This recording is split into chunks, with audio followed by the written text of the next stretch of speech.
Hi, grade ones. We're back. So I need you to find your My Interests page from yesterday because we're going to be adding to it.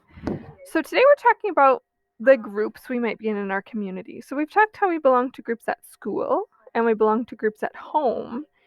And now we're talking about groups we belong to in our whole community. So you have to think of the community you live in, which is maybe Spruce Grove, Stony Plain, Westlock, Devon, or Hinton. That would be your community. Now, in your community, you belong to groups. And usually we like to belong to groups that share our interests so that we can be around people who like the same things. Because maybe in your classroom at school, maybe you really like to ride horses. But in your class, there's nobody else that really likes to ride horses, so you can't talk to them about that or really enjoy that together. And it helps you to find friends when you have the same interests and you can do something you enjoy together. So I want you to look at your list of interests and think if you're already a part of a group where you get to do that interest with people. So when I think about the interest of my faith, I think about my church community.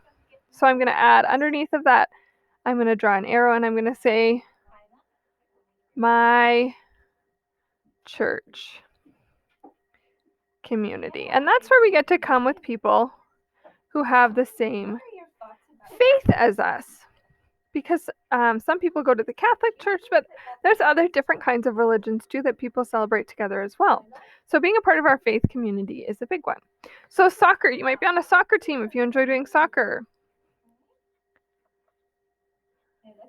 Like I said, I'm not anymore. It's not really my favorite thing anymore, but when I was younger, I really liked it. Teaching. So teaching and learning for you, and even maybe it's not super interesting to you all the time, but we have a school community. And for me, because I love teaching as a grown up, it's really important for me that I have friends in my life who are teachers and that I'm a part of groups that are teachers. So the teachers I teach with have become my friends because we have something in common we can talk about. And that's actually how Mr. Paunessa and I even met because we had the same interests of teaching. We love to teach kids. So that is something that we became friends with, and now we're married to each other. So it helps to find people that like the same things to have around you. And that's what these groups kind of help us with.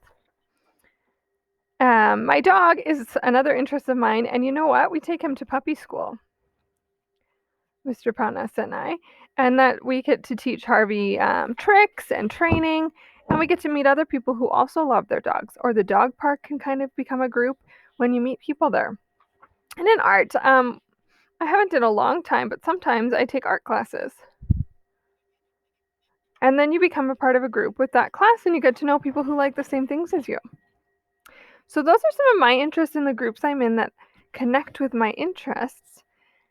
And you might think of other groups that you're even a part of too, like Girl Guides or Boy Scouts. And it's a little bit tricky right now because we are in a bit of a tricky time in this pandemic where it's safer to stay home sometimes. And some of these groups aren't running the way they normally do. So you might have to use your imagination or your memory and think about groups you might have been a part of before, or maybe that your older siblings were a part of that you saw.